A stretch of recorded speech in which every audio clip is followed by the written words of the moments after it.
Well, the research that is conducted on yoga is starting to demonstrate that yoga has efficacy in a number of clinical conditions. There's also basic research showing that yoga and meditation practices have very unique and discrete effects on the central nervous system, on behavior, on activity, and even on brain structure. So these research studies are supporting the practice of yoga to some degree.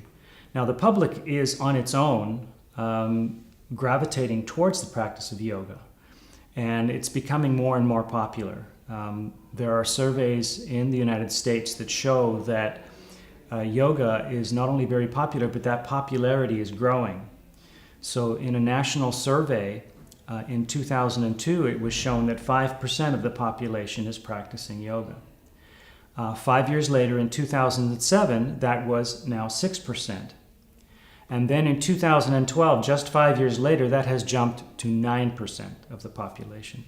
So you see this very dramatic increase in the popularity of yoga practice.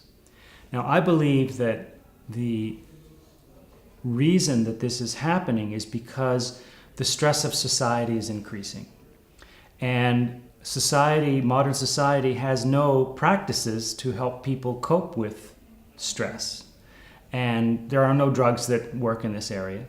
And yoga is very, very effective at coping with stress and reducing emotional reactivity. So people are practicing yoga for the purposes of relieving their stress, for physical health, for wellness, and then even for spirituality, for calmness, for coping with their lives. And then the research is supporting this growth in practice, and it's supporting the fact that yoga indeed does do these things biologically. The brain is affected, brain activity, brain structure is changed when you practice yoga in a positive way. So this is good for the general public as preventive medicine and for maintenance of wellness and health, but it's also good as an adjunct treatment for medical conditions like depression, anxiety, and especially now when the major burden of problems in health are due to lifestyle diseases. These are also called non-communicable diseases. These now represent the greatest burden on the healthcare system. And these are diseases due to poor lifestyle. And the poor lifestyle is often driven by the inability of people to cope with stress.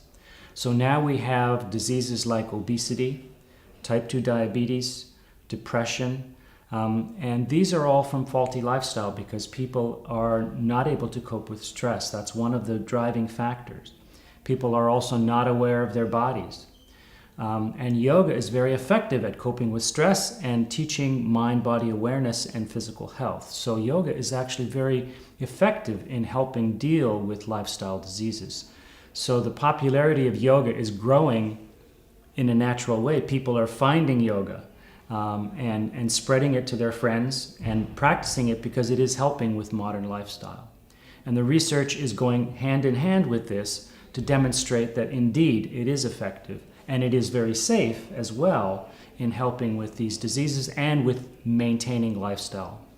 And I think the most important aspect of yoga, I think, is preventive medicine, is as a regular hygiene, regular maintenance of health, something that you do every day. Just like when you brush your teeth every day, you're maintaining your teeth, you're maintaining the health of your mouth.